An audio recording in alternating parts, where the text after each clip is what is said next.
കർത്താവിൽ പ്രിയ ദൈവജനമേ, വീണ്ടും വരാമെന്ന് വാഗ്ദത്തം ചെയ്ത യേശു ക്രിസ്തുവിൻ്റെ ഉന്നതമായ നാമത്തിൽ ഏവർക്കും എൻ്റെ സ്നേഹവന്ദനം. ഏറ്റവും അനുഗ്രഹിക്കപ്പെട്ട ഈ മാസത്തിൻ്റെ രണ്ടാമത്തെ ഞായറാഴ്ചയ്ക്കായി നമുക്ക് ദൈവത്തെ മഹത്വപ്പെടുത്താം, സ്തോത്രം ചെയ്യാം.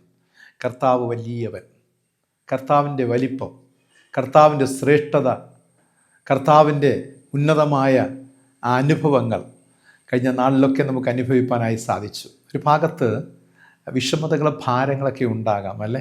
തടസ്സങ്ങളും തകർച്ചകളും വേദനകളും രോദനങ്ങളും ഒക്കെ ഉണ്ടാകാം. പക്ഷെ മറുഭാഗത്ത് ദൈവത്തിൻ്റെ ശക്തമായ കരം നമ്മെ വഴി നടത്തുന്നുണ്ട്. അത് നാം മറക്കരുത്. തൻ്റെ ചിറകിൻ്റെ മറവിൽ തുവലുകൾ കൊണ്ട് നമ്മെ മറച്ചിരിക്കുന്ന അത്ഭുതവകമായ ആ ദൈവ സാന്നിധ്യമുണ്ടല്ലോ. എത്ര മഹത്വപ്പെടുത്തിയാലും, എത്ര നന്ദി പറഞ്ഞാലും, ഇനി എത്ര ആയുസ് ജീവിച്ചാലും നന്ദി പറഞ്ഞ് തീർക്കുവാൻ കഴിയാത്ത വിധത്തിലുള്ള ദൈവിക നടത്തുതലും ദൈവിക കരുതലും ദൈവിക സംരക്ഷണവും. ആ ദൈവത്തെ നമുക്ക് സ്നേഹിക്കാമോ? ആ പാദങ്ങളെ ചുംബിക്കാമോ? യേശു നല്ലവൻ, പ്രിയമുള്ളവരെ. ആരിലും ഉന്നതനായ ദൈവം, ആ കർത്താവ് നമ്മെ കൈവിടുകയില്ല. ആ കർത്താവ് നമ്മുടെ ജീവിതത്തിൽ കൂടെയുണ്ട്. നമ്മെ കാക്കുവാൻ, നമ്മെ പരിപാലിക്കുവാൻ, നമ്മെ സ്നേഹിക്കുവാൻ, നമ്മെ ബലപ്പെടുത്തുവാൻ, അസാധ്യമാനെ സാധ്യമാക്കുവാൻ ദൈവം നമ്മോട് കൂടെയുണ്ട്. പ്രാർത്ഥനയോടുകൂടെ ദൈവത്തിൽ ആശ്രയിച്ചുകൊണ്ട് ഇന്നത്തെ തിരുവചന ധ്യാനത്തിലേക്ക് നമുക്ക് പ്രവേശിക്കാം. യഹോവയെ സ്തുതിപ്പിൻ, യഹോവയ്ക്ക് പുതിയൊരു പാട്ടും ഭക്തന്മാരുടെ സഭയിൽ അവൻ്റെ സ്തുതിയും പാടുവിൻ. ഇസ്രായേൽ തന്നെ ഉണ്ടാക്കിയവനിൽ സന്തോഷിക്കട്ടെ, സിയോന്റെ മക്കൾ തങ്ങളുടെ രാജാവിൽ ആനന്ദിക്കട്ടെ. കണ്ണുകളടയ്ക്കാം, നമ്മുടെ ദൈവത്തോട് നമുക്ക് പ്രാർത്ഥിക്കാം. അനാദിയായും ശാശ്വതമായും നിത്യദൈവമായി തലമുറ തലമുറയായി ഞങ്ങളുടെ സങ്കേതവും കോട്ടയുമായിരുന്ന വഴി നടത്തുന്ന രാജാതി രാജാവായ സ്വർഗസ്ഥ പിതാവാം നല്ല ദൈവമേ, ഏറ്റവും അനുഗ്രഹിക്കപ്പെട്ട ഈ നല്ല പ്രഭാത വിളയ്ക്കായി സ്തോത്രം. കർത്താവെ, അങ്ങേ സ്നേഹിക്കുവാനും ആരാധിക്കുവാനും മഹത്വപ്പെടുത്തുവാനും തിരുവചനത്തിൻ്റെ മർമ്മങ്ങൾ ഗ്രഹിക്കുവാനും അതിനനുസരിച്ച് ദൈവിക വ്യവസ്ഥകളിലും കൽപ്പനകളും നടക്കുവാൻ ഈ ദിനങ്ങൾ ദൈവം ഞങ്ങളെ സഹായിക്കുന്നുണ്ടല്ലോ. ഈ സന്ദേശങ്ങളിലൂടെ കർത്താവെ സ്തോത്രം. സത്യ വേദ പുസ്തകത്തിൽ വേരൂന്നിക്കൊണ്ട് ജീവിക്കുവാൻ ദൈവം കൃപ നൽകണം. അതിൽ പറഞ്ഞിരിക്കുന്നത് അനുസരിപ്പാനുള്ള കൃപ നൽകണമെന്ന് പ്രാർത്ഥിക്കുന്നു. അപ്പ നന്ദിയപ്പ. കർത്താവെ സ്തോത്രം. അപ്പ ഒരു മതത്തല്ല കർത്താവ്, ക്രിസ്തുവിലൂടെ നൽകപ്പെട്ട രക്ഷ ഞങ്ങൾ അനുഭവിച്ചുകൊണ്ട് ക്രിസ്തുവിൻ്റെ വഴിയിൽ സഞ്ചരിക്കുവാൻ, ക്രിസ്തുവെ അവിടുത്തെ കർത്താവെ ആശയങ്ങൾ, ചിന്തകൾ, അങ്ങ് നൽകിയ കൽപ്പനകൾ അനുസരിച്ചുകൊണ്ട് ജീവിപ്പാൻ ദൈവം ഞങ്ങൾ ഒരുക്കണമെന്ന് പ്രാർത്ഥിക്കുന്നു. തിരുവചനം ശ്രവിക്കുവാൻ ഒരുക്കത്തോടായിരിക്കുന്ന എല്ലാവരെയും യേശുവെ അങ്ങയുടെ നാമത്തിൽ അടിയൻ ബ്ലസ് ചെയ്ത് അനുഗ്രഹിച്ച് പ്രാർത്ഥിക്കുന്നു.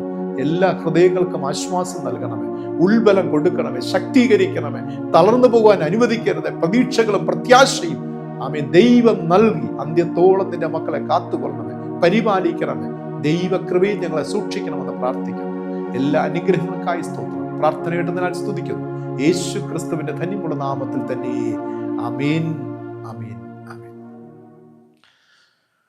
പ്രിയരെ, കഴിഞ്ഞ ആഴ്ചയിൽ തിരുവചന ധ്യാനത്തിന്റെ ഒടുവിൽ ചോദിച്ച ചോദ്യം ഇതാണ്: കുലീനനായ മനുഷ്യൻ 10 റാത്തൽ വെള്ളി എത്ര ദാസന്മാർക്ക് നൽകി എന്നാണ് കർത്താവായ യേശു തൻ്റെ ഉപമയിൽ പറഞ്ഞിരിക്കുന്നത്. അതിൻ്റെ യഥാർത്ഥ ആൻസർ 10 റാത്തൽ വെള്ളി കുലീനനായ മനുഷ്യൻ നൽകിയത് 10 ദാസന്മാർക്കാണ്. പ്രത്യേകിച്ചും ചാനലിൻ്റെ കമൻറ്റ് ബോക്സിൽ ആൻസറുകൾ രേഖപ്പെടുത്തിയുള്ള പ്രത്യേക നിസ്സീമമായ നന്ദി ഞാൻ രേഖപ്പെടുത്തിക്കൊള്ളട്ടെ. ദൈവം നിങ്ങളെ അനുഗ്രഹിക്കട്ടെ. പ്രത്യേകിച്ചും അത് ശ്രദ്ധയോടെ വചനം കേൾക്കുവാനും ധ്യാനിക്കുവാനും അത് കമൻറ്റ് ബോക്സിൽ രേഖപ്പെടുത്തുവാനുള്ള നിങ്ങളുടെ മനസ്സ്, അത് മറ്റൊന്നും കൊണ്ടല്ല. ഇപ്പോൾ നിങ്ങൾ കമൻറ്റ് ബോക്സിൽ രേഖപ്പെടുത്തിയത് കൊണ്ട് വി ആർ നോട്ട്, നമുക്കൊന്നും അതല്ല. പക്ഷെ നിങ്ങളുടെ ഇൻട്രസ്റ്റ്, നിങ്ങളുടെ താല്പര്യം, നിങ്ങൾ അത്രത്തോളം ശ്രദ്ധിച്ച് വചനം പഠിക്കുന്നു, നിങ്ങൾ ഇഷ്ടപ്പെടുന്നു എന്നാണ് എനിക്ക് മനസ്സിലാക്കുവാനായി സാധിക്കുന്നത്. അതുകൊണ്ട് തീർച്ചയായിട്ടും അതിൽ പങ്കുകൊണ്ട് എല്ലാവർക്കും നന്ദി അറിയിക്കുന്നു. ഇന്നത്തെ ധ്യാനത്തിൻ്റെ ഒടുവിലും ഒരു ചോദ്യമുണ്ടാകും. ശ്രദ്ധയോടെ വചനം കേൾക്കുക. ഇത് നിങ്ങൾക്ക് അനുഗ്രഹപ്രദമായാൽ, നിങ്ങളുടെ ഹൃദയത്തെ സ്പർശിച്ചാൽ നിങ്ങൾ മറ്റുള്ളവർക്ക് ഷെയർ ചെയ്യുക. അവർക്കും ഈ വചനങ്ങൾ ആശ്വാസവും ധൈര്യം പകരുന്നതുമായി തീരട്ടെ. ഇന്നത്തെ ധ്യാനത്തിനായി തിരഞ്ഞെടുത്തിരിക്കുന്ന തിരുവചന വേദഭാഗം വിശുദ്ധ യോഹന്നാൻ എഴുതിയ സുവിശേഷം 12-ാം അധ്യായം 20 മുതൽ 26 വചനങ്ങളെ ആസ്പദമാക്കി കോതമ്പ് മണിയും ക്രിസ്തീയ ജീവിതവും എന്ന ചിന്തയിലാണ് നാം ഇന്ന് ധ്യാനിക്കുവാനായി പോകുന്നത്. വിശുദ്ധ യോഹന്നാൻ എഴുതിയ സുവിശേഷം 12-ാം അധ്യായം നാം വായിക്കുമ്പോൾ, അവിടെ പ്രത്യേകിച്ചും 20 മുതൽ 26 വരെ വായിക്കുമ്പോൾ അവിടെ നമുക്ക് കാണുവാൻ സാധിക്കുന്നത്, പെസഹ പെരുന്നാളിൽ ഉത്സവം അല്ലെങ്കിൽ പെസഹ ആചരിക്കുന്നതിലേക്കായി വിവിധ സ്ഥലങ്ങളിൽ നിന്ന്, യെരുശലേമിൻ്റെ വടക്ക്, തെക്ക്, കിഴക്ക്, പടിഞ്ഞാറ് ഭാഗത്തു നിന്നൊക്കെ ധാരാളം പേർ യെരുശലേമിലേക്ക് വന്നുകൊണ്ടിരിക്കുകയാണ്. കൂട്ടത്തിൽ കുറച്ച് യവനന്മാർ അവിടെ പെരുന്നാളിൽ കടന്നു വരികയാണ്. അങ്ങനെ പെരുന്നാൾ പങ്കെടുക്കുവാൻ വന്ന യവനന്മാർ യേശുവിനെ അന്വേഷിക്കുകയാണ്. ആദ്യം യേശുവിൻ്റെ ശിഷ്യനായ ഫിലിപ്പോസിൻ്റെ അടുക്കൽ ചെല്ലുകയാണ്. ഫിലിപ്പോസിനോട് പറയുകയാണ് യവനന്മാർ, ഞങ്ങൾക്ക് യേശുവിനെ ഒന്ന് കാണാം. ഫിലിപ്പോസ് പോയി അന്ത്രയോസിനോട് പറയുന്നു. അങ്ങനെ ഫിലിപ്പോസും അന്ത്രയോസും ചേർന്ന് യേശുവിൻ്റെ അടുക്കൽ ചെന്ന് പറയുകയാണ്, ഗുരു, അങ്ങേ കാണുവാനായിട്ട് യവനന്മാർ വന്ന് നിൽക്കുകയാണ് എന്ന്. അപ്പോൾ ഇത് കേട്ട മാത്രയിൽ യേശു പറഞ്ഞത് വളരെ ഇൻട്രസ്റ്റിംഗ് ആണ്. മനുഷ്യപുത്രൻ തേജസ്കരിക്കപ്പെടുവാനുള്ള നാഴിക വന്നിരിക്കുന്നു. കോതമ്പ് മണി നിലത്ത് വീണ് ചാകുന്നില്ല എങ്കിൽ അത് തനിയെ ഇരിക്കും, ചത്തു എങ്കിലോ വളരെ വിളവുണ്ടാകും എന്ന ഒരു പ്രസ്താവന യേശുനാഥൻ നൽകുകയാണ്. എന്നെ അത്ഭുതപ്പെടുത്തിയ ഒരു ഭാഗമാണ്. കാരണം യാതൊരു ബന്ധമില്ലാതെയുള്ള ഒരു ടോക്ക്, അല്ലെ, ഒരു പ്രസ്താവനയായിട്ട് നമുക്കിത് കാണുവാനായി സാധിക്കും. കാരണം ഫിലിപ്പോസും അന്ത്രയോസും വന്ന് പറയുകയാണ്, അങ്ങേ കാണുവാൻ ആര് വന്ന് നിൽക്കുന്നു? യവനന്മാർ. ഇത്രയേ ഉള്ളൂ. പക്ഷെ യേശു പറഞ്ഞത് മനുഷ്യൻ തേജസ്കരിക്കപ്പെടുവാനുള്ള നാഴിക വന്നിരിക്കുന്നു, കോതമ്പ് മണി നിലത്ത് വീണ് ചാകുന്നില്ല എങ്കിൽ അത് തനിയെ ഇരിക്കും, ചത്തുവെങ്കിലോ വളരെ വിളവുണ്ടാകും. ഞാൻ പ്രാരംഭമായിട്ട് 1-2 ചോദ്യം ചോദിച്ച ശേഷം ഈ ചിന്തയിലേക്ക് കടക്കുവാൻ ആഗ്രഹിക്കുകയാണ്. ചോദ്യം 1, യേശുവിനോടൊപ്പമുള്ള ഈ നമ്മുടെ യാത്രയിൽ നാം സന്തോഷമുള്ളവരാണോ? നാം തൃപ്തരാണോ? Really am I happy with my Jesus? ഒന്ന് നാം നമ്മോടൊന്ന് ചോദിച്ചേ, വാസ്തവത്തിൽ യേശുവിനോടൊപ്പമുള്ള ജീവിതത്തിൽ ഞാൻ തൃപ്തനാണോ? തൃപ്തിയുള്ളവളാണോ? ഞാൻ സന്തോഷമുള്ളവനാണോ? സന്തോഷമുള്ളവളാണോ? അതിലേക്കായി നാം നമ്മുടെ ജീവിതത്തിലേക്കൊന്ന് നോക്കിയേ. നമ്മുടെ അടിസ്ഥാനം, നമ്മുടെ അവസ്ഥകൾ, ചുറ്റുപാടുകൾ, നമ്മുടെ ആഗ്രഹങ്ങൾ, നമ്മുടെ നിലപാടുകൾ ഒന്ന് നോക്കിയേ. വാസ്തവത്തിൽ നാം സന്തോഷമുള്ളവരാണോ? നാം തൃപ്തരാണോ? ചിലപ്പോൾ നാം പറഞ്ഞേക്കാം, നമ്മുടെ ബുദ്ധിയിലും യുക്തിയിലും ആശ്രയിച്ചു കൊണ്ട്, യെസ്, ഞാൻ സന്തോഷമുള്ളവളാണ്, സന്തോഷമുള്ളവനാണ്, ഞാൻ തൃപ്തിയുള്ളവളാണ്, തൃപ്തിയുള്ളവനാണ് എന്നൊക്കെ പറഞ്ഞേക്കാം, അല്ലേ? ഈ ചിന്ത ഞാൻ നിങ്ങൾക്ക് വിടുകയാണ്. രണ്ടാമത്തെ ചോദ്യം, വാസ്തവത്തിൽ ഈ ജീവിതത്തിൽ, നാം ജീവിച്ചു കൊണ്ടിരിക്കുന്ന ജീവിതത്തിൽ ദൈവം നമ്മിൽ നിന്നും ആഗ്രഹിക്കുന്നത് എന്താണ്? എപ്പോഴെങ്കിലും അത് റിക്വയർ ചെയ്തിട്ടുണ്ടോ? നിങ്ങൾ അന്വേഷിച്ചിട്ടുണ്ടോ? എന്നിൽ നിന്നും എന്താണ് ദൈവം ആഗ്രഹിക്കുന്നത്? God always expecting something from you. എന്തുകൊണ്ടാണ്? He's your creator. ദൈവം നിങ്ങളെ സൃഷ്ടിച്ച സൃഷ്ടിതാവാകുന്നു. സൃഷ്ടിതാവായ ദൈവം തൻ്റെ സൃഷ്ടിയിൽ നിന്നും എന്തൊക്കെയോ പ്രതീക്ഷിക്കുകയാണ്, ആഗ്രഹിക്കുകയാണ്. അങ്ങനെയെങ്കിൽ ദൈവം എന്താണ് എന്നിൽ നിന്നും പ്രതീക്ഷിക്കുന്നത്, ആഗ്രഹിക്കുന്നത്? ഈ ലോകത്തിൽ നാം ജീവിക്കുമ്പോൾ നാം ആഗ്രഹിച്ച് ചെയ്യുന്ന ഒരുപാട് കാര്യങ്ങൾ ഉണ്ടാകാം. വീട്ടിനുള്ളിലും വീട്ടിന് പുറത്തും നാം ഇഷ്ടപ്പെട്ട് ചെയ്യുന്ന ഒരുപാട് പ്രവൃത്തികളും ഉണ്ടാകാം. ലോകം സഞ്ചരിക്കുന്ന ചില വഴികൾ നമുക്ക് ഇഷ്ടമെന്ന് തോന്നി അതിൽ ചിലത് തിരഞ്ഞെടുത്ത് ആ വഴികളിലൂടെ സഞ്ചരിക്കുന്ന അനുഭവത്തിലും ആകാം നമ്മിൽ പലരും. പക്ഷേ ചോദ്യത്തിൻ്റെ പൊരുൾ ഇതാണ്, ദൈവം നിങ്ങളിൽ ആഗ്രഹിക്കുന്നത് എന്താണ്? ദൈവം എന്നിൽ ആഗ്രഹിക്കുന്നത് എന്താണ്? 3 കാര്യങ്ങളാണ് ഇന്ന് പ്രഭാതത്തിൽ നിങ്ങളോട് പങ്കിടുവാൻ ഞാൻ ആഗ്രഹിക്കുന്നത്. ദൈവം നമ്മിൽ നിന്നും ആഗ്രഹിക്കുന്ന 3 കാര്യങ്ങൾ. 1, നാം ദൈവ ശക്തിയെ ആഗ്രഹിക്കണം എന്നാണ്. We must require the power of God, ദൈവത്തിൻ്റെ ശക്തിയെ നാം ആഗ്രഹിക്കണം. നാം ജീവിച്ചു കൊണ്ടിരിക്കുന്ന ഈ കാലഘട്ടം എന്ന് പറയുന്നത് മനുഷ്യ ശക്തിയിലും സാങ്കേതിക വിദ്യകളിലും ലോക ശക്തിയിലും സാമൂഹിക ശക്തിയിലും മതത്തിൻ്റെ ശക്തിയിലും രാഷ്ട്രീയ ശക്തിയിലുമൊക്കെ ആഗ്രഹിച്ച് അതിൽ വേരൂന്നി അതിൽ നിലനിന്ന് പോകുന്ന ഒരു കാലഘട്ടത്താണ് നാം ജീവിച്ചു കൊണ്ടിരിക്കുന്നത്. ദാറ്റ് മീൻസ് നമുക്ക് ആശ്രയിപ്പാൻ ഒരുപാട് ശക്തികൾ നമുക്ക് ചുറ്റുമുണ്ട്. ഒരുപാട് ശക്തികൾ നമ്മെ കരുതുവാൻ, നമ്മെ നിർത്തുവാനുള്ള ഒരുപാട് ശക്തികളുടെ നടുവിലാണ് നാം നിൽക്കുന്നത്, അല്ലെ? നമുക്ക് വെളിച്ചം നൽകുവാൻ ഇലക്ട്രിസിറ്റി ഉണ്ട്, അല്ലെ? നമുക്ക് മറ്റൊരാളുമായി ആശയവിനിമയം നടത്തുവാനായിട്ട് മൊബൈൽ കമ്പനികൾ നിലനിൽപ്പുണ്ട്. നമുക്ക് ഒരു സ്ഥലത്ത് നിന്ന് മറ്റൊരു സ്ഥലത്തേക്ക് ചെല്ലുവാനായിട്ട് യാത്രാ സൗകര്യങ്ങൾ നമുക്ക് ഒരുക്കപ്പെട്ടിട്ടുണ്ട്. ലോകത്തിൽ എന്ത് നടക്കുന്നു എന്നറിയുവാൻ, കഴിഞ്ഞ കാലങ്ങളിൽ എന്ത് നടന്നു എന്നറിയുവാനായിട്ട് ഇന്നത്തെ സാങ്കേതിക വിദ്യ ഒരുപാട് പുരോഗമിച്ചിരിക്കുകയാണ്. ഇങ്ങനെ രാഷ്ട്രീയപരമായി ലോകത്തിൽ പലതുമൊക്കെ നേടുവാനായിട്ട് ഇന്ന് രാഷ്ട്രീയ ശക്തികൾ നമുക്ക് വേണ്ടി നിലകൊള്ളുന്നുണ്ട്. ഇനി നാം വീണു പോകാൻ, നമ്മൊന്നും താങ്ങുവാൻ, നമ്മെ കരുതുവാൻ, സഹായങ്ങൾ ചെയ്യുവാനായിട്ട് സാമൂഹിക ശക്തി ഇന്ന് നമുക്ക് ചുറ്റുമുണ്ട്. അതുകൊണ്ട് തന്നെ നമ്മിൽ ഭൂരിഭാഗം പേര് ഇവകളെ ആഗ്രഹിക്കുന്നു, ഇവകൾ ആശ്രയിക്കുന്നു എന്നതാണ്. പലപ്പോഴും ഞാൻ ചിന്തിക്കാറുണ്ട്, ഈ ഞാൻ പറഞ്ഞ ഒരു 6 ശക്തി, അല്ലെ, മനുഷ്യ, സാങ്കേതിക, ലോക, സാമൂഹിക, രാഷ്ട്രീയ, മത ശക്തികൾ, ഇവരുടെ നടുവിൽ നാം ഒന്ന് നിന്നു കൊടുത്താൽ മാത്രം മതി. ഇവകൾ നമ്മെ മുന്നോട്ട് നയിച്ചു കൊണ്ടേയിരിക്കും. ഇവരുടെ നടുവിൽ നമ്മൾ നിന്നു കൊടുത്താൽ മാത്രം മതി. ഇന്നത്തെ ന്യൂജൻ, ആധുനിക തലമുറ അങ്ങനെ നിന്ന് കൊടുത്ത് മുന്നോട്ട് പോയിക്കൊണ്ടിരിക്കുന്നവരാണ്. അവർക്ക് വേറെ വ്യത്യസ്തമായ കാഴ്ചപ്പാട്. ഈ ഒരു ശക്തികളുടെ നടുവിൽ അങ്ങ് നിന്നു കൊടുക്കും, ഇങ്ങനെ കൊണ്ടുപോകുന്ന ഒരു അനുഭവമുണ്ട്. ഞാൻ മുംബൈയിലൊക്കെ ആയിരുന്ന സമയത്ത് അവിടെ ഈ ലോക്കൽ ട്രെയിൻസിൽ ഭയങ്കര ഹെവി ജാമായിരിക്കും. ഭയങ്കര തിരക്കുള്ള ഒരു റെയിൽവേ സ്റ്റേഷനാണ് മുംബൈ. CST അതുപോലെ കുർള, ഇങ്ങനെയുള്ള സ്റ്റേഷനുകൾ, എല്ലാ സ്റ്റേഷനും അങ്ങനെ തന്നെ. അപ്പോൾ ഇവിടുത്തെ പ്രത്യേകത, ട്രെയിനകത്തൊന്ന് കയറി കഴിഞ്ഞിട്ട് ഇറങ്ങുന്ന സമയത്ത് നാം അങ്ങ് നിന്ന് കൊടുത്താൽ മാത്രം മതി. ശ്രദ്ധിക്കണേ, എപ്പോഴെങ്കിലും നിങ്ങൾ മുംബൈയിലൊക്കെ ട്രെയിനിൽ യാത്ര ചെയ്തിട്ടുള്ളവർക്ക് മനസ്സിലാവും. നമ്മൾ ഒന്ന് നിന്ന് കൊടുത്താൽ നമ്മളങ്ങ് ഓട്ടോമാറ്റിക്കായി നമ്മളങ്ങനെ താഴെ ഇറക്കും. താഴെ ഇറക്കുക മാത്രമല്ല, ഈ ജനക്കൂട്ടം നമ്മെ തള്ളി മുന്നോട്ട് കൊണ്ടുപോകും. നാം എഫർട്ട് എടുക്കണ്ട, നാം ഇങ്ങനെ നിന്ന് കൊടുത്താൽ മതി. നമ്മെ ഇങ്ങനെ ഫോഴ്സ് തള്ളി ഇങ്ങനെ മുന്നോട്ട് കൊണ്ടുപോകും. പക്ഷേ ഒരു അപകടമുണ്ട്. ചിലപ്പോൾ നമുക്ക് ഈസി ആയിട്ട് തോന്നും, നമുക്ക് നടക്കണ്ട. ഈവൻ ബാഗ് വരെ, നമ്മുടെ കയ്യിലൊരു ബാഗ് ഉണ്ടെങ്കിൽ ബാഗ് നമ്മൾ ഇങ്ങനെ ഇരിക്കുക, അപ്പോൾ തൊട്ടടുത്ത ആളുകൾ അവരുടെ ഷോൾഡറിൻ്റെ പുറത്തും അവരുടെ ദേഹത്തൊക്കെ തട്ടിയും അവരുടെ ശരീരം തട്ടിയായിരിക്കും ഇങ്ങനെ ഇരിക്കുന്നത്. അപ്പോൾ വെയിറ്റ് നമ്മൾ ഹാങ് ചെയ്യേണ്ട ആവശ്യമില്ല.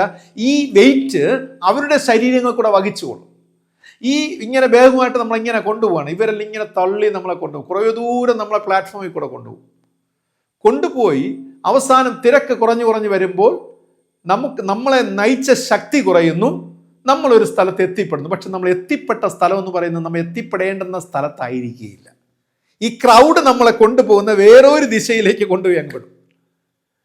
നാം ഉദ്ദേശിക്കുന്ന സ്ഥലത്ത് എത്തണമെങ്കിൽ നാം എഫർട്ട് എടുക്കണം, നാം ഫൈറ്റ് ചെയ്യണം. ഫൈറ്റ് ചെയ്താൽ മാത്രമേ നാം ഉദ്ദേശിക്കുന്നത് ഇതിനെയൊക്കെ, ഈ തള്ളൽ, ഈ തിരക്കിനെ വകഞ്ഞു മാറ്റി മറ്റൊരു സ്ഥാനത്തെത്തുവാൻ കഴിയുള്ളൂ. നിങ്ങൾക്ക് മനസ്സിലായെന്ന് വിശ്വസിക്കുന്നു. പ്രിയമുള്ളവരെ, ഞാൻ പറഞ്ഞത്, ഇങ്ങനെ നമ്മളെ കൊണ്ടുപോകുന്ന ഈ 6 ശക്തികൾ, ഈ ശക്തികൾക്ക് ഒരുപാട് പരിമിതിയുണ്ട്. നാം ആഗ്രഹിക്കുന്ന ലക്ഷ്യസ്ഥാനത്ത് എത്തിക്കുവാൻ ഈ ഒരു ശക്തികൾക്കും കഴിയുന്നതല്ല എന്നാണ് ഞാൻ വരുവാൻ ആഗ്രഹിച്ചത്. അങ്ങനെയെങ്കിൽ ബൈബിൾ പറയുന്നത് ഇതിനൊക്കെ ഒരു ലിമിറ്റഡ് പവറാണുള്ളത്. പക്ഷേ ഒരു അൺലിമിറ്റഡ് പവറുണ്ട്. അതായത് പരിമിതികളില്ലാത്ത ലക്ഷ്യസ്ഥാനത്തെത്തിക്കുന്ന ഒരേ ഒരു ശക്തി എന്ന് പറയുന്നത് it is A divine power എന്നതാണ്, ദൈവിക ശക്തി. ഈ ദൈവിക ശക്തിക്കൊരു വലിയ നമ്മൾ ശരിയായ സ്ഥാനത്ത് എത്തിക്കുവാൻ ഇതിന് കഴിയുമെന്നുള്ളതാണ്. അവിടെയാണ് നമ്മുടെ ജീവിതത്തിൻ്റെ വിജയം എന്ന് പറയുന്നത്, ലക്ഷ്യസ്ഥാനത്ത് എത്തുന്ന അനുഭവം. അതുകൊണ്ട് ഒന്നാമത്തെ ചിന്തയെന്ന് പറയുന്നത്, നാം ആഗ്രഹിക്കേണ്ടുന്നത്, നാം ആശ്രയിക്കേണ്ടുന്നത് ദൈവശക്തിയിൽ ആകുന്നു, അല്ലേ? അതുകൊണ്ട് ആ പാട്ടുകാരൻ പാടിയത് സൈന്യത്താലുമല്ല, ശക്തിയാലുമല്ല, ദൈവത്തിൻ്റെ ആത്മശക്തിയാലത്രേ. ആർത്തുപാടി സ്തുതിക്കാം, അല്ലെ? ഹല്ലേലൂയ പാടാം, ആണിക്കല്ല് കയറ്റാം, ദൈവസഭ പണിയാം. എനിക്കുള്ളിൽ ഒരു ദൈവസഭ ഞാൻ പണിയുകയാണ്, ദൈവശക്തിയിൽ ആശ്രയിച്ചുകൊണ്ട്. വേദപുസ്തകത്തിൽ ദൈവശക്തിയിൽ ആശ്രയിച്ചവരെല്ലാവരും വിജയിച്ചിട്ടുണ്ട്, ലക്ഷ്യസ്ഥാനത്ത് എത്തിയിട്ടുണ്ട്. പ്രിയമുള്ളവരെ, മനുഷ്യൻ്റെ ഈ ഞാൻ മേൽപ്പറഞ്ഞ പ്രാരംഭത്തിൽ പറഞ്ഞ 6 ശക്തികളുണ്ടല്ലോ, ഈ 6 ശക്തികൾക്ക് ഒരുപാട് പരിമിതികളുണ്ട്. ലിമിറ്റേഷൻസ്.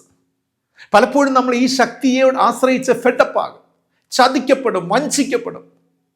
ഇന്ന് നല്ലതെന്ന് തോന്നുന്ന നാളെ നമ്മളെ വലിയൊരു കുഴിയിലേക്ക് കൊണ്ട് തള്ളുന്ന അനുഭവമാകാം.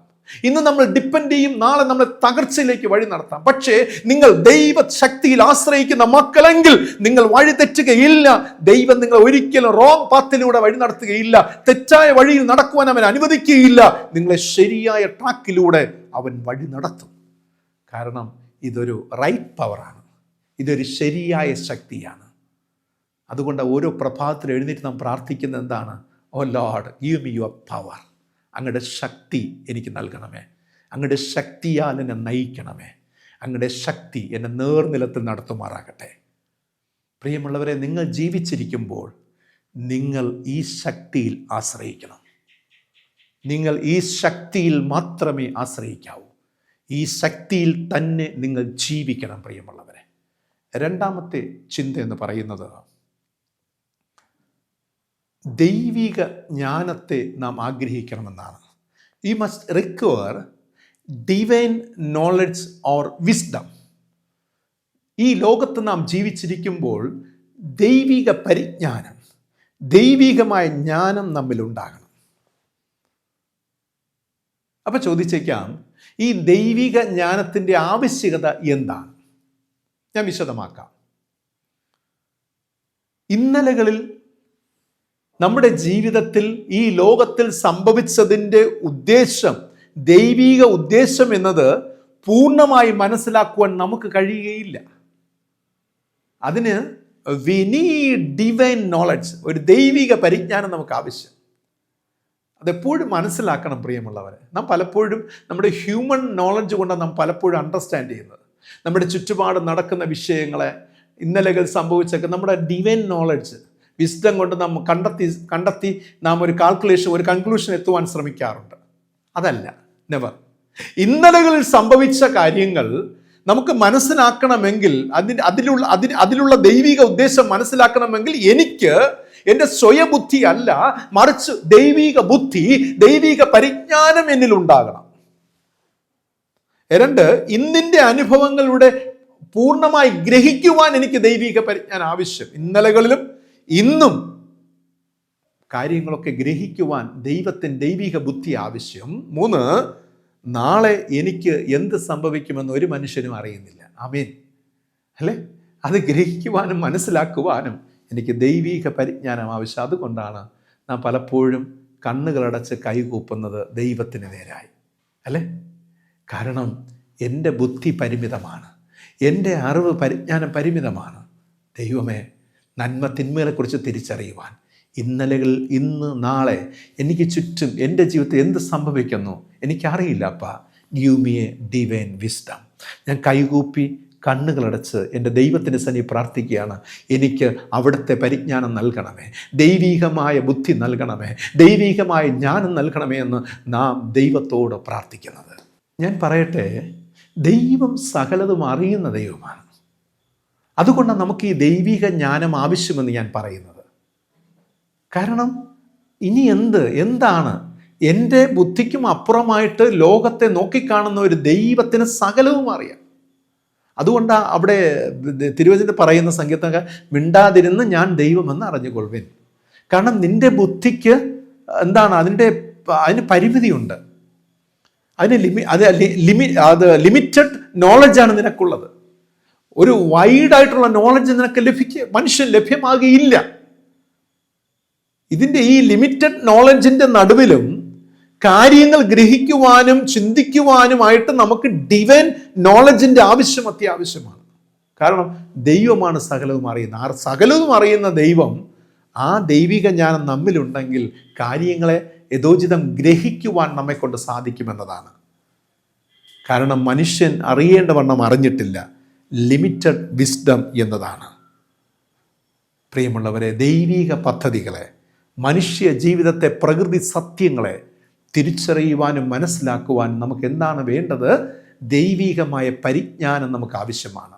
ദൈവികമായ ബുദ്ധി നമുക്ക് ആവശ്യമാണ്. 2 കാര്യങ്ങൾ ഞാൻ പറഞ്ഞു. ഒന്നാമതായി ഞാൻ പറഞ്ഞത്, നാം ദൈവശക്തിയിൽ ആശ്രയിക്കണം. 2, ദൈവിക ജ്ഞാനത്തെ നാം ആഗ്രഹിക്കണം. മൂന്നാമത്തേത്, 1 കൊരിന്ത്യർ 12 അധ്യായം 1 വാക്യം വായിക്കുമ്പോൾ, സഹോദരന്മാരെ, ആത്മീക വരങ്ങളെക്കുറിച്ച് നിങ്ങൾക്ക് അറിവില്ലാതിരിക്കരുത് എന്ന് ഞാൻ ആഗ്രഹിക്കുന്നു എന്ന് അപ്പോസ്തലനായ പൗലോസ് പറയുകയാണ്. മൂന്നാമത്തെ ചിന്ത, ദൈവിക ആയത് അഥവാ ആത്മീകമായ വരങ്ങൾ ആഗ്രഹിക്കണം എന്നുള്ളതാണ്. 3 കാര്യങ്ങളാണ് അല്ലേ? അപ്പോൾ ദൈവികമായ വരങ്ങളെ, ആത്മീക വരങ്ങളെ നാം ആഗ്രഹിക്കണം. ഞാൻ കഴിഞ്ഞ ആഴ്ച പറഞ്ഞതുപോലെ തന്നെ ദൈവത്തിന് പ്രയോജനമുള്ള ജീവിതങ്ങളായി നാം മാറ്റപ്പെടണം. ഓരോ മനുഷ്യ ജീവിതത്തെക്കുറിച്ചും ദൈവത്തിന് ഒരു വലിയ പദ്ധതിയുണ്ട്. ഓർക്കുക, ഭൂമിയിൽ എനിക്കും നിങ്ങൾക്കും ഒരേ ഒരു ജീവിതമാണ് നൽകപ്പെട്ടിട്ടുള്ളത്. അതിൽ സമാധാനമുണ്ടാകണം, സന്തോഷമുണ്ടാകണം, സുരക്ഷിതത്വം ഉണ്ടാകണം അല്ലേ? ഇത് 3 ഒരു മനുഷ്യൻ്റെ ആഗ്രഹം. എൻ്റെ ജീവിതത്തിൽ സന്തോഷമുണ്ടാകണം, എൻ്റെ ജീവിതത്തിൽ സമാധാനമുണ്ടാകണം, എൻ്റെ ജീവിതത്തിൽ സുരക്ഷിതത്വം ഉണ്ടാകണം. ചോദ്യം, ഇതിനപ്പുറത്ത് നിങ്ങളുടെ ആഗ്രഹം എന്താണ്? ആമേൻ. എൻ്റെ ജീവിതവും സമാധാനവും സന്തോഷവും സുരക്ഷിതത്വമുള്ളതായി തീരണം. ഇതിനപ്പുറത്ത് നിങ്ങൾക്ക് എന്തെങ്കിലും ആഗ്രഹമുണ്ടോ? ഒരു 2 മിനിറ്റ് സമയമെടുത്ത് നിങ്ങൾ ധ്യാനിക്കണേ വീട്ടിലിരുന്ന്. ഈ 3 കാര്യത്തിലും അതീതമായിട്ട് ഏതെങ്കിലും ആഗ്രഹം എനിക്കുണ്ടോ? അതിനു വേണ്ടിയുള്ള പ്രവൃത്തി, എൻ്റെ പ്രവൃത്തി എന്താകുന്നു? ചോദ്യം, നിങ്ങൾ ദൈവം ഭൂമിയിൽ മനുഷ്യനായിട്ട് ഒരുക്കിയിട്ടുള്ള ആത്മീക വരങ്ങൾ പ്രാപിച്ചിട്ടുള്ളവരാണ്. എന്താണ് ഈ ആത്മീയ വരങ്ങൾ കൊണ്ടുള്ള പ്രയോജനം? 1, നമ്മുടെ സ്വന്തം ജീവിതത്തിൽ ആത്മീകമായ വളർച്ചയും പക്വതയും പ്രദാനം ചെയ്യുന്നു എന്നുള്ളതാണ്. അങ്ങനെ പറയുമ്പോൾ പക്വതയില്ലാത്ത, ആത്മീയ വളർച്ചയില്ലാത്ത ഒരുപാട് ക്രിസ്ത്യാനികളെ ദൈവ മക്കളെന്ന് അഭിമാനിക്കുന്നവരെ കാണുവാൻ കഴിയുന്നു. കാരണം ആത്മീയ വളർച്ചയില്ല, പക്വതയുമില്ല. മറ്റൊന്ന്, നമ്മുടെ സഹമനുഷ്യരെ, അവരെ പണിയുവാൻ, കൺസ്ട്രക്റ്റ് ചെയ്യുവാൻ നമുക്ക് എന്താണ് ആവശ്യം? ആത്മീക വരങ്ങൾ നമുക്ക് ആവശ്യം. ഫിസിക്കലി ആൻഡ് സ്പിരിച്വലി അവരെ കൺസ്ട്രക്റ്റ് ചെയ്യുവാൻ, അവരെ പണിതെടുക്കുവാൻ, അവരെ ഒരുക്കിയെടുക്കുവാൻ നമ്മിൽ ആത്മീയ വരങ്ങൾ ആവശ്യം. ഇന്ന് പലപ്പോഴും വീഴ്ച സംഭവിക്കുന്ന ഇവിടെയാണ്. മറ്റുള്ളവരെ ദൈവികമായി പണിതെടുക്കുവാൻ ആഗ്രഹിക്കും, പക്ഷെ എന്തുണ്ടാകത്തില്ല? എന്നിൽ ആത്മീക വരങ്ങളോ ആത്മീക ശക്തിയോ ഇല്ല. അതുകൊണ്ട് തന്നെ ഞാൻ നേടിയെടുക്കുവാൻ, ഒരുക്കിയെടുക്കുവാൻ ആഗ്രഹിക്കുന്നത് നിലനിൽക്കാത്ത ഫലങ്ങളായിട്ട് മാറ്റപ്പെടുകയാണ്. വേദപുസ്തകം പറയുന്നത്, നീ നൽകുന്ന ഫലം നിലനിൽക്കുന്ന ഫലമാകണം. ഒരു മനുഷ്യനെ മാനസാന്തരത്തിലേക്ക് വഴി നിർത്തിയാൽ ആ മനുഷ്യൻ അതിൽ നിൽക്കണം. നീ ചെയ്യുന്ന പ്രവൃത്തിക്ക് ഫലമുണ്ടാകണം, ആ ഫലം നിലനിൽക്കുന്നതാകണം. നമ്മുടെ ജീവിതത്തിൽ ആത്മീക വരം കൊണ്ടുള്ള നേട്ടം 3, പ്രകൃതിയെ കരുതുവാൻ. 4, സൃഷ്ടിയെ സൃഷ്ടിതാവുമായി ബന്ധിപ്പിക്കുക. ഈ ഒരു വലിയ ദൗത്യം നമുക്ക് നൽകപ്പെട്ടിട്ടുണ്ട് ഈ ലോകത്ത്. ഒരു വലിയ ദൗത്യം. ഞാൻ പറഞ്ഞല്ലോ, നമ്മുടെ ജീവിതത്തിൽ ആത്മീയ വളർച്ച, പക്വത, സഹമനുഷ്യരെ പണിയുവാൻ, പ്രകൃതിയെ കരുതുവാൻ, സൃഷ്ടിയെ സൃഷ്ടിതാവുമായി ബന്ധിപ്പിക്കുക. ഈ ഒരു വലിയ ദൗത്യം, ഒരു സർക്കിൾ നമുക്ക് തന്നിട്ടുണ്ട്. ഇത് ചെയ്യുവാൻ നമുക്ക് ആത്മീക വരങ്ങൾ ആവശ്യം. അല്ല, നമ്മൾ സ്വയബുദ്ധിയിൽ കേവലം ഒരു മനുഷ്യനൊന്നും ചെയ്യുവാൻ കഴിയുകയില്ല. എന്തുവാണ് ആ ഡിവൈൻ ടാലൻസ് അല്ലേ? ആ ദൈവിക മർമ്മങ്ങളൊക്കെ ഗ്രഹിച്ചുകൊണ്ടുള്ള ജീവിതമാണ് നമുക്ക് ആവശ്യം. ചിന്തയിലേക്ക് മടങ്ങി വരാം. ഒരു മനുഷ്യൻ ദൈവം ആഗ്രഹിക്കുന്ന ഒരു നന്മ മരമായി മാറണമെങ്കിൽ കർത്താവായ യേശു പറഞ്ഞ ചിന്തയാണ്, തന്നെ യവനന്മാർ സമീപിച്ചപ്പോൾ കൂടെ നിന്ന ശിഷ്യന്മാരോടും പ്രത്യേകിച്ച് ഫിലിപ്പോസിനോടും അന്ത്രയോസിനോടും പറഞ്ഞതാണ്, കോതമ്പ് മണി നിലത്ത് വീണ് ചാകുന്നില്ല എങ്കിൽ അത് തനിയിരിക്കും, ചത്തു എങ്കിലോ വളരെ വിളവ് ഉണ്ടാകുമെന്ന് യോഹന്നാൻ 12:24 യേശു പറഞ്ഞത്. ഈ വചനപ്രകാരം ദൈവം നമ്മോട് ആവശ്യപ്പെടുന്നത് നാം ചാകണം എന്നതാണ്. എന്താണ് ഈ ചാകണം എന്നതുകൊണ്ട് അർത്ഥമാക്കുന്നത്? കോതമ്പ് മണി ചത്തു എങ്കിൽ, അതായത് ഈ കോതമ്പ് മണി ചത്താലേ അതിന് വിളവുണ്ടാകുകയുള്ളൂ എന്നാണ് ക്രിസ്തുനാഥൻ പറഞ്ഞത്. ഇത് സൂചിപ്പിക്കുന്നത് ചാകുക എന്ന് പറയുന്ന ത്യാഗമുള്ള ഒരു ജീവിതത്തെയാണ് സൂചിപ്പിക്കുന്നത്. നിങ്ങളൊരു ദൈവ പൈതലെങ്കിൽ, നിങ്ങളൊരു ദൈവവിശ്വാസി, ഒരു ക്രിസ്ത്യാനി എങ്കിൽ നിങ്ങളിൽ ത്യാഗമുണ്ടാകണം, സാക്രിഫിഷ്യൽ ലൈഫ് ഉണ്ടാകണം. കാരണം ത്യാഗമുള്ള ജീവിതത്തിനാണ് ഫലമുള്ളത്, ജയമുള്ളത്, വളർച്ചയുള്ളത്. ത്യാഗമില്ലാത്തടത്ത് ഫലം കാണില്ല, വളർച്ചയുണ്ടാകുകയില്ല, അതുപോലെ ഫലവും ജയവും ഉണ്ടാകുകയില്ല. അപ്പോൾ ഓരോ ദൈവ പൈതലിനെയും, ഓരോ ക്രിസ്തുവിൽ വസിക്കുന്ന ജീവിക്കുന്ന വ്യക്തിയും ഇവിടെ കമ്പയർ ചെയ്ത് സാദൃശ്യപ്പെടുത്തുന്നത് ഒരു കോതമ്പ് മണിയെ തുല്യമായിട്ടാണ്. അപ്പോൾ നാം ആകുന്ന കോതമ്പ് മണി സാക്രിഫൈസ് ചെയ്യുവാൻ ഒരുക്കമല്ല എങ്കിൽ, നിങ്ങളെ തന്നെ ത്യാഗം ചെയ്യുവാൻ ഒരുക്കമല്ല എങ്കിൽ, പ്രിയ ദൈവജനമേ, നിങ്ങൾ അതുപോലെ ഇരിക്കും. വളർച്ചയില്ലാത്ത, പക്വതയില്ലാത്ത, ജയമില്ലാത്ത, ഫലമില്ലാത്ത, വേരില്ലാത്ത അനുഭവത്തിൽ നിങ്ങളായിത്തീരുമെന്നാണ് അവിടെ പറഞ്ഞിരിക്കുന്നത്. അപ്പോൾ നമ്മുടെ ജീവിതത്തിൽ ഈ വക നന്മകൾ നമുക്കുണ്ടാകണം പ്രിയമുള്ളവരെ. ത്യാഗ മനോഭാവത്തോടും പ്രവൃത്തിയോടുമുള്ള വിശ്വാസ ജീവിതമുള്ളവർക്കാണ് യഥാർത്ഥമായി ജീവിതത്തിൽ വിജയിപ്പാൻ കഴിയുന്നത്. അതുകൊണ്ടാണ് ബൈബിൾ നമ്മെ പഠിപ്പിച്ചത് 3 കാര്യങ്ങൾ പറഞ്ഞത്. നമുക്ക് എന്താ വേണ്ടത് ജീവിതത്തിൽ എന്താണ് അനിവാര്യം? നമുക്ക് ആ ത്യാഗം ചെയ്യുവാൻ, ത്യാഗപൂർണമായ ജീവിതത്തിനായി നമുക്ക് എന്ത് വേണം? ദൈവത്തിൻ്റെ ശക്തി ആവശ്യം, ദൈവിക പരിജ്ഞാനം ആവശ്യം, ആത്മീക വരങ്ങൾ നമുക്ക് ആവശ്യം. ഇത് 3 കിട്ടിക്കഴിഞ്ഞാൽ നമ്മെ സ്വയം ത്യാഗം ചെയ്യുവാൻ നമുക്ക് സാധിക്കും. അല്ലെങ്കിൽ മറ്റൊരു പറഞ്ഞാൽ ഈ കാര്യങ്ങൾക്കായി നമ്മെ തന്നെ ത്യാഗം ചെയ്യുമ്പോൾ ദൈവം ആഗ്രഹിക്കുന്ന ഒരു ഫലം നമ്മിൽ ഉണ്ടാകുമെന്നുള്ളതാണ്. നിങ്ങൾക്ക് ത്യാഗമുണ്ടെങ്കിൽ, നിങ്ങൾക്ക് വിശ്വാസ ത്യാഗമുണ്ടെങ്കിൽ, നിങ്ങളുടെ ജീവിതത്തിൽ ശരിയായ പ്രാർത്ഥനാ ജീവിതമുണ്ടാകും. നിങ്ങൾ വചനത്തെ ഗ്രഹിക്കുന്നവരായിരിക്കും, ദൈവിക പദ്ധതികളെയും ഉദ്ദേശങ്ങളെയും മനസ്സിലാക്കുന്നവർ ആയിരിക്കും, ശരിയായ പ്രവൃത്തിപദം തിരഞ്ഞെടുക്കുന്നവരും ആയിരിക്കും. പ്രിയരെ, കോതമ്പ് മണി ദൈവത്തിന് കീഴ്പ്പെടുന്ന അനുഭവത്തിലാകണം. കോതമ്പ് മണിയാകുന്ന നമ്മുടെ ജീവിതങ്ങൾ ദൈവത്തിന് കീഴ്പ്പെട്ടുള്ള ഒരു ജീവിതമായി മാറ്റപ്പെടണം, രൂപാന്തരപ്പെടണം എന്നതാണ് വചനം പഠിപ്പിക്കുന്നത്. ഇത്രയും നാളത്തെ നിങ്ങളുടെ ജീവിത അനുഭവങ്ങളിൽ നിന്ന് നോക്കിയേ, നിങ്ങൾക്ക് എത്രത്തോളം നിങ്ങൾക്കൊരു കോതമ്പ് മണിയായി തീരുവാൻ സാധിച്ചു. നിങ്ങൾ കോതമ്പ് മണിയാണ്, പക്ഷേ നിങ്ങൾക്ക് വളരുവാൻ കഴിഞ്ഞിട്ടുണ്ടോ? ക്രിസ്തീയ ജീവിതത്തിൽ എനിക്ക് വളർച്ചയുണ്ടോ? എൻ്റെ ജീവിതത്തിൽ പക്വതയുണ്ടോ? ഞാൻ എന്നോട് ചോദിക്കേണ്ട കാര്യമാണ്. അങ്ങനെയൊന്നും കിട്ടിയിട്ടില്ല എങ്കിൽ അതിനർത്ഥം ഞാൻ ഇതുവരെയും നിലത്ത് വീണ് ചത്തിട്ടില്ല. എൻ്റെ ക്രിസ്തുവിൻ്റെ കരങ്ങൾ എന്നെ ഏൽപ്പിച്ചു കൊടുത്തിട്ടില്ല. ഏൽപ്പിച്ചു കൊടുക്കാത്ത ജീവിതങ്ങൾ, കുടുംബങ്ങൾ, സഭകൾ ഫലമില്ലാത്ത, വിജയമില്ലാത്ത, ഉയർച്ചയില്ലാത്ത, വളർച്ചയില്ലാത്ത മരങ്ങളായി, വിത്തുകളായി മാറ്റപ്പെടും. ആമേൻ.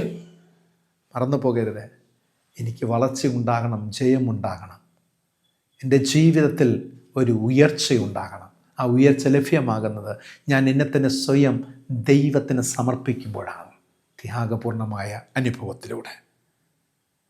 നമ്മുടെ വിശ്വാസ ജീവിതത്തിൽ ത്യാഗമുണ്ടെങ്കിൽ, ഞാൻ നേരത്തെ പറഞ്ഞതുപോലെ, നാം ദൈവശക്തിയെ ആഗ്രഹിക്കും, ദൈവിക പരിജ്ഞാനത്തെ ആഗ്രഹിക്കും, ദൈവിക വരങ്ങളെ നാം ആഗ്രഹിക്കും.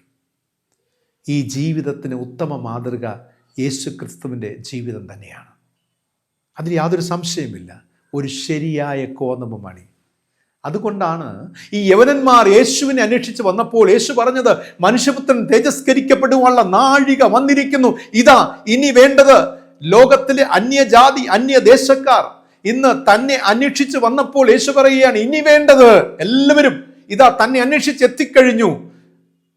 ഇപ്പോൾ സ്വദേശത്തുള്ളവരും വിദേശത്തുള്ളവരും തന്നെ അന്വേഷിച്ച് വന്നു. സ്വജാതികളായവരും വിജാതികളായവരും തന്നെ അന്വേഷിച്ച് വന്നത് കൊണ്ട് ഇപ്പോൾ കർത്താവിനും ഇനി വേണ്ടത് ത്യാഗമാണ്, സാക്രിഫൈസ് ലൈഫാണ്. ഇനി വേണ്ടത് ക്രൂശ് മരണമാണ്. മനുഷ്യപുത്രൻ പാപികളുടെ കരങ്ങളിൽ ഏൽപ്പിക്കപ്പെട്ട് മരണപ്പെട്ട് 3 നാൾ കല്ലറയിൽ അടയ്ക്കപ്പെട്ട് 3-ാം നാൾ കഴിയുമ്പോൾ ഉയിർപ്പിൻ്റെ അനുഭവമാണ്, വിജയത്തിൻ്റെ അനുഭവമാണ്.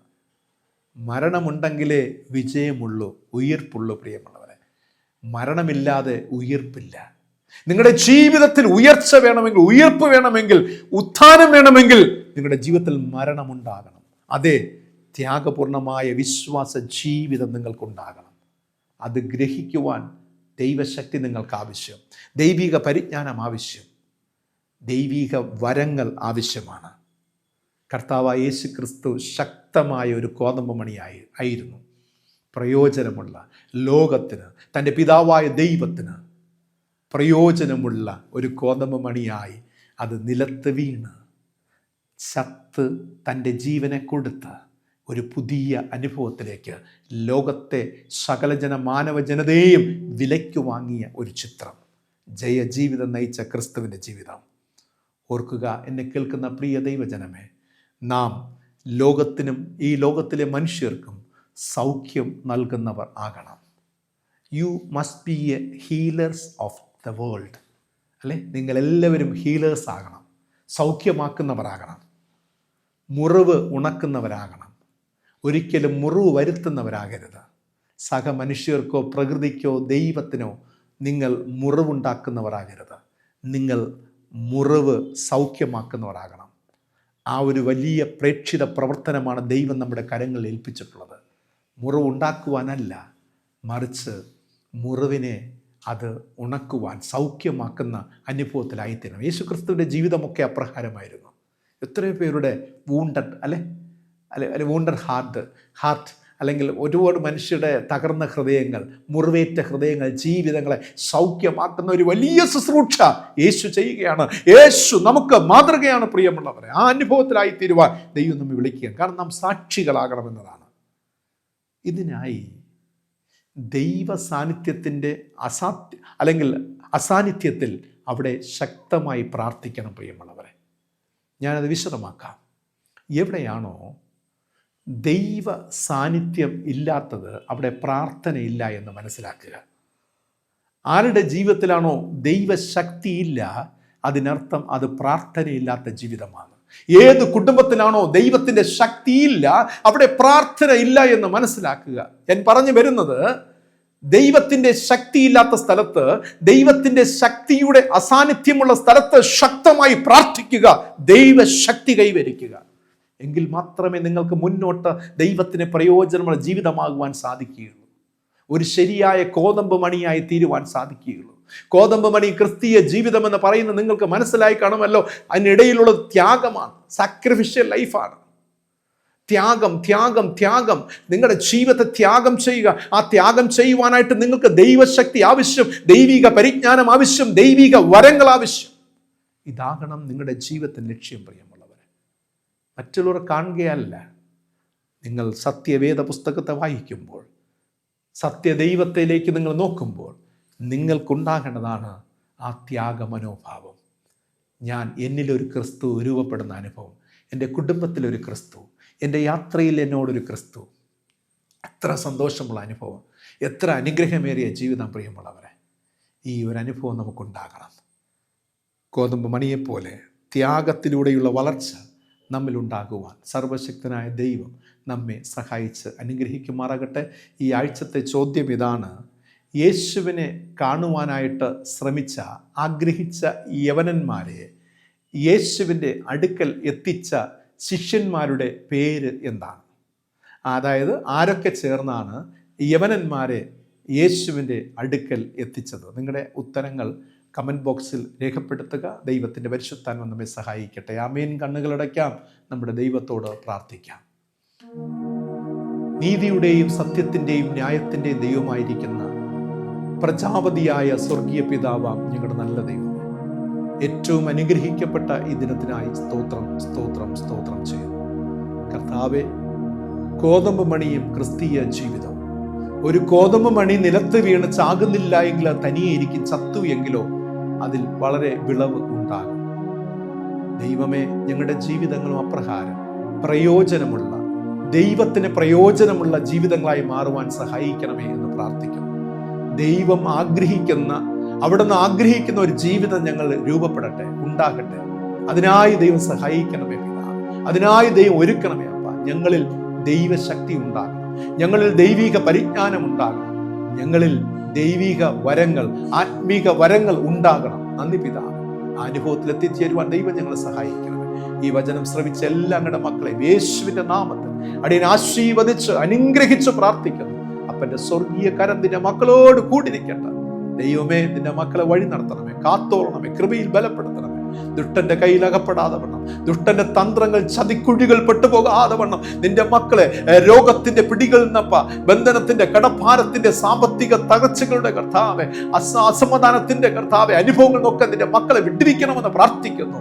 സമാധാനം, സന്തോഷവും, ദൈവകൃപയും ദൈവിക പരിജ്ഞാനവും ധാരാളമായി ദൈവശക്തിയിൽ വഴി നടത്തപ്പെടുന്നവരായി അങ്ങനെയുള്ള ജീവിതം പ്രാപിക്കുവാൻ എന്നെ സഹായിക്കണമേ. എല്ലാവരെയും ബ്ലസ് ചെയ്ത് അനുഗ്രഹിച്ച് പ്രാർത്ഥിക്കുന്നു. നന്ദിയപ്പ, എല്ലാ അനുഗ്രഹങ്ങൾക്കായി സ്തോത്രം. ഈ ചാനലിന്റെ പിന്നെ പ്രവർത്തിക്കുന്ന നിങ്ങളുടെ ശിവ സഹോദരങ്ങളെ, കുടുംബാംഗങ്ങളെ സമർപ്പിച്ച് പ്രാർത്ഥിക്കും. ദൈവം അനുഗ്രഹിക്കണമേ. കർത്താവെ, ഞങ്ങളൊരു മെഴുകുതിരി പോലെ കർത്താവിന് പ്രയോജനമുള്ള ജീവിതങ്ങളായി മാറുക സർവശക്തനായ ദൈവം സഹായിച്ച് അനുഗ്രഹിക്കണമെന്ന് യേശു രക്ഷിതാവിന്റെ നാമത്തിൽ പ്രാർത്ഥിക്കുന്നു. പ്രാർത്ഥന കേൾക്കണമേ. ആമേൻ. സ്വർഗസ്ഥനായ ഞങ്ങളുടെ പിതാവേ, തിരുനാമം വിശുദ്ധീകരിക്കപ്പെടണം, തിരുരാജ്യം വരണം, തിരുവിഷ്ടം സ്വർഗത്തിലെ പോലെ ഭൂമിയിലുമാകണം. ഞങ്ങൾക്ക് ആവശ്യമുള്ള ആഹാരം തരണം. കടക്കാരോട് ക്ഷമിച്ചിരിക്കുന്നത് പോലെ ഞങ്ങളുടെ കടങ്ങളും ഞങ്ങളോട് ക്ഷമിക്കണം. ഞങ്ങളെ പരീക്ഷയിൽ കിടത്താതെ ദുഷ്ടങ്ങളിൽ നിന്ന് വിടുവിക്കണം. രാജ്യവും ശക്തിയും മഹത്വം എന്നും എന്നേക്കും പിതാവിനുള്ളതല്ലോ. ആമേൻ. പിതാവും പുത്രനും പരിശുദ്ധാത്മാവുമായ ത്രിയേക ദൈവത്തിന്റെ കൃപാനുഗ്രഹം നാം ഇവരോടും സർവ്വദാ നമ്മുടെ ജീവിതചര്യകളോടും സദാകാലം കൊണ്ടിരിക്കുമാറാകട്ടെ. ആമേൻ, ആമേൻ, ആമേൻ, ആമേൻ. പ്രിയമുള്ളവരെ, നമ്മുടെ ഓരോരുത്തരുടെയും ജീവിതം ഒരു കോതമ്പ് മണിയാണ്. ത്യാഗത്തോടെ, വിശ്വാസത്തോടെ, ദൈവശക്തിയിൽ ആശ്രയിച്ചുകൊണ്ട്, ദൈവിക പരിജ്ഞാനത്തെ പ്രാപിച്ചുകൊണ്ട്, ആത്മീയ വരങ്ങളിൽ നിലനിന്നുകൊണ്ട് കർത്താവിൻ്റെ പ്രയോജനമുള്ള ജീവിതമായി തീരുവാൻ, ജയജീവിതം നയിക്കുവാൻ, വളർച്ചയുള്ള ജീവിതമായി തീരുവാൻ, പക്വതയുള്ള ജീവിതമായി തീരുവാൻ ദൈവത്തിൻ്റെ പരിശുദ്ധാത്മാവ് സഹായിക്കട്ടെ. God bless you. Thank you very much.